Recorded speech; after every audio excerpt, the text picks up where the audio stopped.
കഞ്ചാവിനെയും ലഹരി ഗുളികകളെയും മറികടക്കാൻ നാം കുട്ടികളെ ബോധവാന്മാരാക്കുന്നതിനിടയിലാണ് മധുരം പുരട്ടിയ ലഹരിയുമായി വീണ്ടും മാഫിയകൾ സജീവമാകുന്നത്.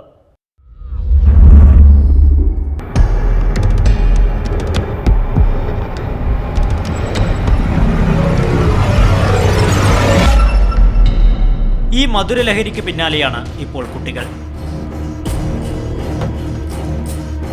20 മില്ലിയുടെ ചെറിയ സ്പ്രേ കുപ്പികൾ 10 രൂപയ്ക്ക് ലഭിക്കുന്നു. ഒരു ദിവസത്തിനുള്ളിൽ ഉപയോഗിച്ച് തീർക്കും. ആപ്പിൾ, സ്ട്രോബെറി, ഓറഞ്ച്, മുന്തിരി എന്നിവയുടെ രുചിയിലാണ് സ്പ്രേ. വാറ്റുചാരായത്തിൻ്റെ മണമുള്ള ഈ സ്പ്രേ ലഹരിയാണെന്നറിഞ്ഞല്ല കുട്ടികൾ ഉപയോഗിക്കുന്നത്. കഴിക്കുന്തോറും വീണ്ടും വേണമെന്നുള്ള തോന്നലും ശക്തമായ തലവേദനയും ശാരീരിക ക്ഷീണവും ഉണ്ടാകുന്നുണ്ടെന്ന് കുട്ടികൾ വെളിപ്പെടുത്തി. സ്പ്രേ ചെയ്യുമ്പോൾ നാവ് ധരിക്കും. നല്ല ടേസ്റ്റ് ഉണ്ടോ? ടേസ്റ്റ് ഉണ്ടോ? സ്ട്രോബെറി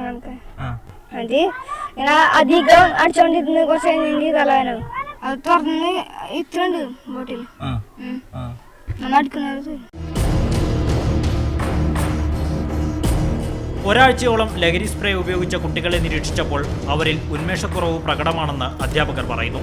ലഹരിയിൽ കുട്ടികൾ അടിമപ്പെടുന്നതിന്റെ സൂചനകളാണിതെല്ലാമെന്ന് മാനസികാരോഗ്യ വിദഗ്ധൻ ചൂണ്ടിക്കാട്ടി. ലഹരിക്ക് അടിമപ്പെട്ടതിൻ്റെ ലക്ഷണങ്ങളാണ് നിങ്ങൾ ഈ പറയുന്ന ലക്ഷണങ്ങളൊക്കെ തന്നെ. അടിമപ്പെട്ടു എന്നുള്ളതാണ്. കുട്ടിക്ക് അത് ക്രേവിംഗ് എന്ന് നമ്മൾ ഇംഗ്ലീഷിൽ പറയാം, സൈക്കാട്രിയിൽ പറയാം, ക്രേവിംഗ് എന്ന് പറയും, ആസക്തി എന്ന് മലയാളത്തിൽ പറയും. അത് കൂടുതൽ പ്രശ്നങ്ങൾ സങ്കീർണമാക്കിയുള്ളൂ. കുട്ടിയുടെ ആരോഗ്യത്തെ ബാധിക്കും. ശാരീരിക ആരോഗ്യത്തെ മാത്രമല്ല മാനസികാരോഗ്യത്തെയും ബാധിക്കും. വിദ്യാലയങ്ങൾക്ക് സമീപമുള്ള പെട്ടിക്കടകളാണ് ലഹരി സ്പ്രേയുടെ വിൽപ്പന കേന്ദ്രം. ബൈക്കിലെത്തുന്ന അജ്ഞാത കച്ചവടക്കാരാണ് മൊത്തവിലയ്ക്ക് സ്പ്രേ പെട്ടിക്കടകളിൽ നൽകുന്നത്. സ്പ്രേ വിൽക്കാൻ തയ്യാറാകാത്ത കച്ചവടക്കാർ ഇത് തുറന്നു പറയുന്നുണ്ട്.